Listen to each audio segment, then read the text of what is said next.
এখন আমরা সন্ধ্যার সবচেয়ে মজার পর্বে যাচ্ছি, প্রশ্নোত্তর পর্ব।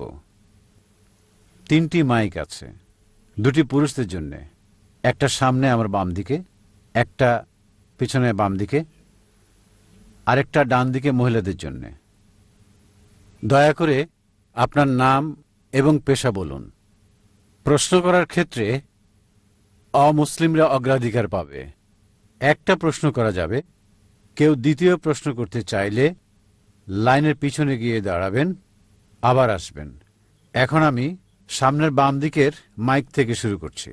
এখন প্রথম প্রশ্নটি হবে অমুসলিম ভাইদের থেকে। প্রথমে আমার বাম দিকের মাইক, দ্বিতীয়টি বাম দিকের পেছনে, তৃতীয়টা মহিলাদের। এভাবে ঘড়ির কাঁটার মতো আসবে। হ্যাঁ ভাই, নাম এবং পেশা বলুন। আমার নাম কৃষ্ণ রাও, বিদেশে জেনারেল ম্যানেজার হিসেবে কাজ করছি। সৌভাগ্যক্রমে আমার সৌভাগ্যবশত এখানে আমি এসেছি আমার বন্ধুর সাথে। সে এখানে নিয়ে এসেছে। আসলে ডাক্তার জাকির তাকে টিভিতে দেখেছি, সবসময় দেখি, মানে এটা একটা বড় সুযোগ যে তাকে সরাসরি দেখার সুযোগ ঈশ্বর করে দিয়েছেন। আমার একটা প্রশ্ন, আমার সারা জীবনের সন্দেহ যে কেন ঈশ্বর এক ধর্ম সৃষ্টি করেননি, বা কেন সবার জন্য এক ধর্ম সৃষ্টি করেননি যাতে পৃথিবীতে শান্তি বজায় থাকে। তিনি কি জানতেন নাকি জানতেন না যে এ কারণে এজন্য সমস্যা হতে পারে? সুন্দর প্রশ্ন করলেন, খুবই সুন্দর প্রশ্ন। কেন ঈশ্বর একটি ধর্ম তৈরি করলেন না? কেন তিনি ভিন্ন ভিন্ন ধর্ম তৈরি করলেন? তাহলে তো কোনো সমস্যা থাকতো না, কোনো দ্বিধা থাকতো না। আমি তার সাথে একমত, খুবই সুন্দর প্রশ্ন। যদি আপনি কোরআন পড়েন, আল্লাহ কোরআনে বলেছেন সূরা আল ইমরান 3 নম্বর সূরা 19 নম্বর আয়াত, ইন্নাদ দীনা ইনদাল্লাহিল ইসলাম। আল্লাহ তাআলার কাছে একমাত্র গ্রহণযোগ্য ধর্ম হচ্ছে ইসলাম। ইসলাম মানে আল্লাহ তাআলার কাছে নিজের ইচ্ছাকে সমর্পণ করা। যদি আপনি সবগুলো ধর্ম দেখেন, সর্বশক্তিমান ঈশ্বর নবী বা রাসূল প্রেরণ করেছেন এক ধর্ম প্রচারের জন্য।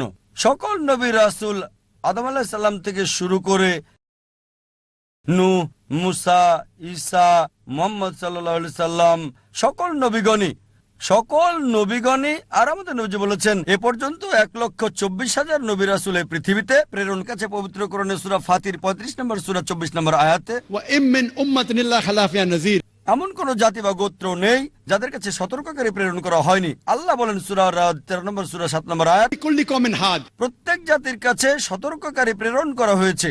ভাই, সকল নবীগণ যারা এসেছিলেন তারা কেবল সর্বশক্তিমান ঈশ্বরের কাছে নিজের ইচ্ছাকে সমর্পণের কথাই শিখিয়েছেন। মূল কথা যা সকল নবীগণই শিক্ষা দিয়েছেন, একত্ববাদের কথা বলেছেন। তিনি কাউকে জন্ম দেননি, তার কোনো মা নেই, তার কোনো বাবা নেই, তিনি কেবল একক, তার মতো কোনো কিছু নেই। আর সময়ের স্রোতে পূর্ববর্তী নবীগণ যা প্রচার করেছেন তা পরিবর্তন হয়েছে। লেকচারে আমি বলেছি প্রায় সব ধর্মগ্রন্থ যেগুলো কোরআনের আগে এসেছে পরিবর্তিত হয়ে গেছে। আল্লাহ পবিত্র কোরআনে একাধিকবার বলেছেন যদি তিনি চাইতেন তবে সবাইকে আত্মসমর্পণকারী বানাতে পারতেন, মুসলিম বানাতে পারতেন। ভাই, মুসলিম শব্দটাকে ধর্ম মনে করবেন না। ইসলাম শব্দের অর্থ হলো এটা দিন, একটা জীবন ব্যবস্থা, নিজের ইচ্ছাকে সমর্পণ করা। আর মুসলিম মানে এরকম নাম থাকা নয় যে আব্দুল্লাহ, জাকির, সুলতান। মুসলিম হলো যে নিজের ইচ্ছাকে আল্লাহর কাছে সমর্পণ করে। যদি আপনার ইচ্ছাকে আল্লাহর কাছে সমর্পণ করেন তাহলে আমি আপনাকে বলবো মুসলিম। সুতরাং শুধু এই লেভেল দেখবেন না যে জাকির, সুলতান, আব্দুল্লাহ। আরবিতে মুসলিম মানে যে নিজের ইচ্ছাকে সমর্পণ করে। যদি কেউ নিজের ইচ্ছাকে সমর্পণ করে তিনি একজন মুসলিম। সুতরাং সকল নবীগণই শিক্ষা দিয়েছেন যে আমাদের ইচ্ছাকে সমর্পণ করতে হবে। সবাই এক ঈশ্বরের কথা শিক্ষা দিয়েছেন, সবাই তাওহীদ শিক্ষা দিয়েছেন। কিন্তু সময়ের আবর্তে সব গ্রন্থই পরিবর্তন হয়ে গেছে। এই কারণে সর্বশক্তিমান ঈশ্বর সর্বশেষ এবং চূড়ান্ত নবী মুহাম্মদ সাল্লাল্লাহু আলাইহি ওয়াসাল্লামকে প্রেরণ করেছেন, এবং সর্বশেষ ও চূড়ান্ত বার্তা পবিত্র কোরআন। সকল নবী যারা মুহাম্মদ সাল্লাল্লাহু আলাইহি ওয়াসাল্লামের আগে এসেছিলেন এবং সকল গ্রন্থ যেগুলো কোরআনের আগে এসেছিল সেগুলো শুধু সেই সময়কার লোকদের জন্য এসেছিল। কোরআনের 4টির নাম উল্লেখ আছে, তাওরা, জবুর, ইনজিল এবং কোরআন। তাওরা হলো সেই ওহী বা ঈশ্বরের বাণী যা মুসা আলাইহিস সালামকে দেওয়া হয়েছিল। জবুর ঈশ্বরের পক্ষ থেকে দাউদ আলাইহিস সালামকে দেওয়া হয়েছিল। ইনজিল হলো সেই ওহী বা ঈশ্বরের বাণী যা ঈসা আলাইহিস সালামকে দেওয়া হয়েছিল। আর কোরআন হলো সর্বশেষ এবং চূড়ান্ত বার্তা, সর্বশেষ ও চূড়ান্ত নবী মুহাম্মদ সাল্লাল্লাহু আলাইহি ওয়াসাল্লামকে দেওয়া হয়েছে। কোরআন আরো বলছে সূরা রদ 13 নম্বর সূরা 38 নম্বর আয়াতে বলা হয়েছে, لكل أجل كتاب। প্রত্যেক যুগেই কিতাব দেওয়া হয়েছিল, অনেক কিতাবই নাজিল করা হয়েছিল, কিন্তু সব কিতাব যা কোরআনের আগের এবং সকল নবী যারা মুহাম্মদ সাল্লাল্লাহু আলাইহি ওয়াসাল্লামের আগে এসেছিলেন তারা শুধু সেই সময় এবং সেই সময়ের লোকদের জন্য প্রেরিত। এ কারণে সর্বশক্তিমান ঈশ্বর এটাকে সংরক্ষণ করে রাখেননি।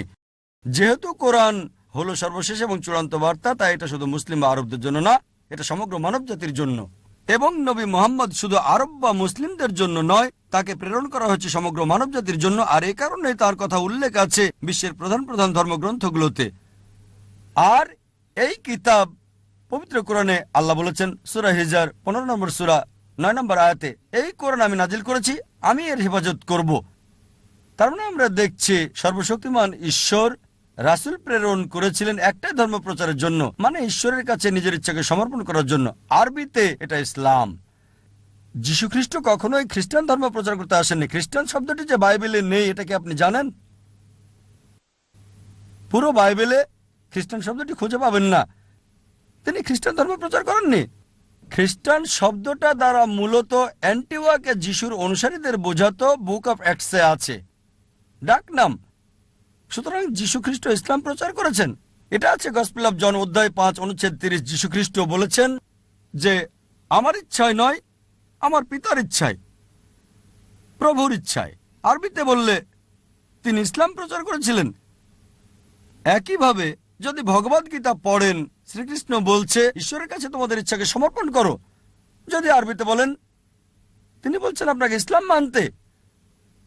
সুতরাং আমরা দেখছি সব নবী রাসূলই নিজের ইচ্ছাকে ঈশ্বরের কাছে সমর্পণ করার শিক্ষা দিয়েছেন। এজন্যই কোরআন বলছে সূরা আল ইমরান 3 নম্বর সূরা 19 নম্বর আয়াতে, ইন্নাদ দীনা ইনদাল্লাহিল ইসলাম। আল্লাহর কাছে একমাত্র গ্রহণযোগ্য জীবন ব্যবস্থা হলো নিজের ইচ্ছাকে আল্লাহর কাছে সমর্পণ করা।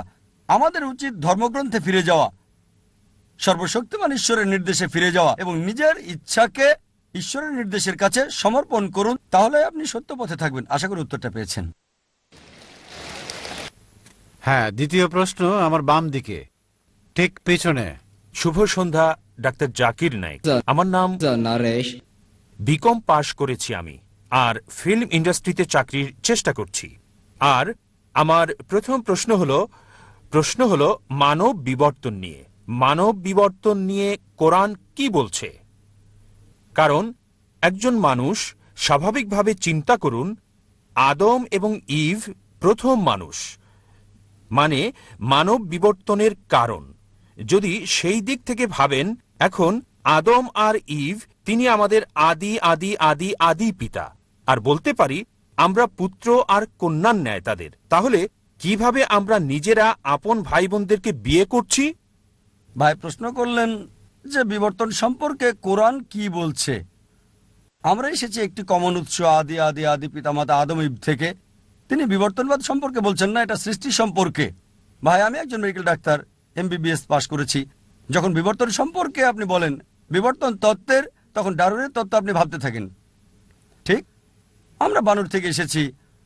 যদি প্রশ্ন এটা হয় তবে আমার ভিডিও ক্যাসেট দেখতে পারেন, কোরআন ও আধুনিক বিজ্ঞান, সেখানে বিস্তারিত বলেছি যে সেই থিওরিটা ভুল প্রমাণিত হয়েছে, ডারউইনের থিওরি। আপনার প্রশ্ন হলো যদি আমাদের উৎস হয় একই আদি আদি আদি পিতামাতা আদম এবং ইব, তবে কিভাবে আমরা ভাই বোনের মাঝে বিবাহ দেই? এটা আপনার প্রশ্ন। ঠিক, এটা বানরের সাথে সংশ্লিষ্ট না, নয়। এটা বানরের সাথে সংশ্লিষ্ট। বানরের প্রশ্নে কোরআন এবং আধুনিক বিজ্ঞান দেখতে পারেন। আল্লাহ বলেন পবিত্র কোরআনের সূরা হুজরাতের 49 নম্বর সূরা 13 নম্বর আয়াতে, يا أيها الناس إن خلقناكم من ذكر وأنثى وجعلناكم شعوبا وقبائل لتعارفوا إن أكرمكم عند الله أتقاكم إن الله عليم خبير। হে মানব জাতি, আমি তোমাদের সৃষ্টি করেছি এক জোড়া পুরুষ এবং নারী থেকে। আদম এবং ইবের কথা বলছে, আল্লাহ তাদের শান্তিতে রাখুন। হে মানব জাতি, আমি তোমাদের সৃষ্টি করেছি এক জোড়া নারী এবং পুরুষ থেকে, এবং তোমাদেরকে বিভক্ত করেছি জাতি ও গোত্রে, যাতে তোমরা একে অপরকে চিনতে পারো, একে অপরকে মন্দ বলবে না। আল্লাহ তাআলার কাছে সেই বেশি সম্মানিত যার তাকওয়া বেশি, খোদাভীরুতা আছে। এবার আপনার প্রশ্নে আসি, যদি আমরা একই উৎস আদি আদি আদি পিতামাতা থেকে আসি, তবে কিভাবে আমরা ভাই বোনদের বিয়ে করছি? এখন বিজ্ঞান আমাদের বলে যদি আপনি আপনজন ভাই বোন বিয়ে করেন তবে জেনেটিক সমস্যাটা খুব বেশি দেখা দিতে। এ কারণে ইসলাম সহ অন্যান্য প্রধান ধর্মগুলোতেও আপনজন ভাই বোনের মধ্যে বিয়ে করাটা একেবারে নিষিদ্ধ। আপনজনকে বিয়ে করা এটা নিষিদ্ধ। কোরআন বলছে সূরা নিসা 4 নম্বর সূরা 22, 23, 24 নম্বর আয়াতে বলা হয়েছে, তোমাদের জন্য বিয়ে নিষিদ্ধ তোমাদের মাকে, তোমাদের ফুফুকে বিয়ে করতে পারবে না, তোমাদের খালা, আপন বোনকে বিয়ে করা বৈধ নয়। এভাবে আপনদের নাম বলা হয়েছে, একেবারে রক্তের কেউ। এটা কোরআন নিষিদ্ধ করেছে, অনেক ধর্মই নিষিদ্ধ করেছে। এবার চলুন আত্মীয়দের মাঝে বিয়ে করার বিষয়ে একটু জেনে দেখি। এটা ইসলাম নিষিদ্ধ করে না। তৃতীয়, চতুর্থ, পঞ্চম স্তরে অধিকাংশ ধর্ম নিষিদ্ধ করে না, কিন্তু কিছু ধর্ম আপন চাচাতো ভাই বোনের মধ্যে নিষিদ্ধ করেছে। বর্তমান সময়ে বিজ্ঞান আমাদের বলে যে যদি আপনজনদের মধ্যে বিয়ে হয় তাহলে ভাই বোন, ফুফু, খালা, জেনেটিক সমস্যার সম্ভাবনা অনেক বেশি থাকবে। আর যদি এমন হয় যে চাচাতো ভাই বোনের মধ্যে, তখন সম্ভাবনাটা কম থাকে, তবে আছে। তৃতীয়, চতুর্থ আর পঞ্চম স্তরে কোনো সমস্যা নেই। যদি আপনি অপরিচিত কাউকে বিয়ে করেন, সম্পর্কের বাইরের কাউকে, অপরিচিতদের মধ্যে, তারপরও জেনেটিক সমস্যা হতে পারে, এটা অন্য বিষয়, কিন্তু হতে পারে। সুতরাং কোরআনের এই আয়াত যেটা বলছে আদম এবং ইভ আমাদের সবার আদি উৎস, এর জন্য আমরা সবাই মানবজাতি, ভাই ভাই। يا أيها الناس আমরা সবাই মানুষেরা ভাই ভাই। এই মানবতার ভাই ভাই হিসেবে যদি নিয়ম মেনে বিয়ে করা হয় তাহলে কোনো সমস্যা নাই। আমি আপনার সাথে একমত, যদিও সব মানুষই আপনার ভাই বোন হতে পারে, তৃতীয়, চতুর্থ, পঞ্চম, দশম, শত শত, হাজার হাজার, লক্ষ লক্ষ, যাই হোক, আমরা হচ্ছে একটা বড় পরিবার, কিন্তু তাদেরকে বিয়ে করতে কোনো নিষেধ নাই, এমনকি বৈজ্ঞানিকভাবেও কোনো সমস্যা নাই। শুধু আপনজনদের মাঝে বিয়ে করলে আপন ভাই বা আপন ফুপু, আপন খালা, জেনেটিক সমস্যার সম্ভাবনা রয়েছে, কিন্তু অন্যদের ক্ষেত্রে নাই। তাই আমি আপনার সঙ্গে একমত, আমরা সবাই মানবজাতি, মানুষ হিসেবে ভাই ভাই। তবে তাদের বিয়ে করতে সমস্যা নাই, ইসলামে নিষেধ নাই, এমনকি বিজ্ঞানও সমর্থন করে। আশা করি আপনার। এখন একটা প্রশ্ন নিতে পারি আমার বাম দিকের ভাই থেকে। আমি মিস্টার রবীন্দ্রন, একজন সমাজকর্মী। আমি পিস অর্গানাইজেশনকে ধন্যবাদ জানাই এবং বন্ধু এরিয়ার ইঙ্গারকে। আমি ইতিমধ্যে বিষয়গুলো উল্লেখ করেছি আমার জার্নালে সর্বশক্তিমান এক ঈশ্বর প্রসঙ্গে। আমার একটি প্রশ্ন, ইসলামের অলৌকিকত্ব কি? যেমন সং অব সলোমন 5 অধ্যায় 16 অনুচ্ছেদে আছে। আমি জানতে চাই, অনেক ধর্মই অলৌকিক অলৌকিক বলে থাকে, তাই আমি ইসলামের অলৌকিকত্ব জানতে চাই। ভাই প্রশ্ন করলেন যে ইসলামের অলৌকিকত্ব কি, আর উদ্ধৃতি দিলেন সং অব সলোমন 5 অধ্যায় 16 অনুচ্ছেদ। সং অব সলোমন হলো বাইবেলের অংশ।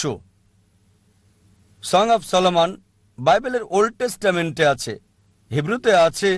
حكم متكم بكل محمد زيدودي زيراي بين جيروسلم এটা হিব্রু ধৃতি, আমি মূল থেকে বলছি কারণ অনুবাদ ভুল হতে পারে। حكم متكم بكل محمد زيدودي زيراي بين جيروسلم যার অর্থ সে অতি মনোরম, সে প্রশংসিত, সে আমার প্রিয়, হে ইসরায়েলের সন্তানেরা। মূল থেকে বলছি কেন, কারণ মূল শব্দটা হচ্ছে মুহাম্মাদিম। হিব্রু ভাষায় ইমযুক্ত করা হয় সম্মান বোঝাতে গিয়ে। মুহাম্মাদের সাথে ইমযোগ করলে হবে মুহাম্মাদিম, যেমন এল্লো মানে ঈশ্বর, এলোহিম ঈশ্বরের প্রতি সম্মান বোঝায়। আর বাইবেলের অনুবাদের মধ্যে এই প্রপার নাউন মুহাম্মাদের অনুবাদ করেছেন অতি মনোরম। কিন্তু সং অব সলোমন অধ্যায় 5 অনুচ্ছেদ 16-তে সর্বশেষ ও চূড়ান্ত নবী মুহাম্মদ সাল্লাল্লাহু সাল্লামের আগমন সম্পর্কে তার নাম সহ বলা হয়েছে। এবার আসি আপনার প্রথম প্রশ্নে, ইসলামের অলৌকিকত্ব কি? ইসলামের অনেক অলৌকিকত্ব রয়েছে। যদি সহিহ হাদিস পড়েন, সেখানে 300-রও বেশি অলৌকিকত্বের কথা উল্লেখ আছে যেগুলো নবীজি করেছিলেন। তবে যে অলৌকিকত্ব নিয়ে গর্ব করি তা হচ্ছে পবিত্র কোরআন। এটা হচ্ছে ইসলামের অলৌকিকত্ব। অন্য সব অলৌকিকত্ব আমরা বিশ্বাস করি, যেমন মুসা আলাইহিস সালাম সমুদ্র 2 ভাগ করেছিলেন, যীশু খ্রিস্ট আলাইহিস সালাম মৃতকে জীবিত করতেন। কিন্তু এখন যদি দেখতে যাই, সেই সময় কি যেতে পারবো যাচাই করতে সমুদ্র ভাগ করেছিলেন কিনা? সেই সময় লোকজন মানত, আপনি মানবেন, আমি মানব। একই কথা অবিশ্বাসীদের ক্ষেত্রে অতীতে ফিরে যেতে পারবে না আর যাচাই করতে পারবে না মুসা আলাইহিস সালাম সমুদ্রকে 2 ভাগ করেছিলেন কিনা, যিশু মৃতকে জীবিত করেছিলেন কিনা, নবীজি মুহাম্মদ সাল্লাল্লাহু আলাইহি ওয়াসাল্লাম চাঁদকে ভাগ করেছিলেন, কিন্তু সেই সময় যেতে পারবেন না। একটা অলৌকিকত্ব যেটা সেই সময়ের জন্য ছিল, এই সময়ের এবং শেষ সময় পর্যন্ত পবিত্র কোরআন। এটা অলৌকিকের অলৌকিক। আর এক সপ্তাহ আগে, প্রায় 8 দিন আগে, এটা 12ই জানুয়ারি, একটা লেকচার দিয়েছি, কোরআন এবং আধুনিক বিজ্ঞান সাংঘর্ষিক নাকি সামঞ্জস্যপূর্ণ, আর প্রমাণ করেছি এই কোরআন অলৌকিকের অলৌকিক।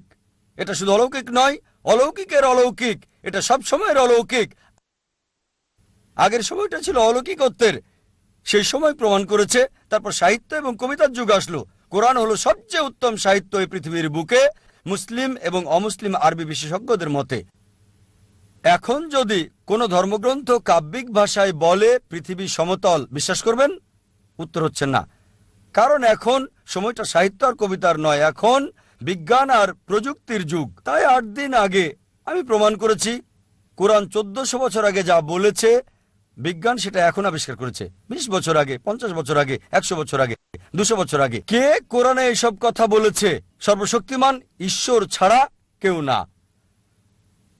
সবচেয়ে ভালো অলৌকিক, চূড়ান্ত অলৌকিক, অলৌকিকের অলৌকিক হচ্ছে পবিত্র কোরআন। পেছনের মাইক থেকে একজন অমুসলিম ভাই। শুভ সন্ধ্যা স্যার, আমার নাম MS শ্রীধরন।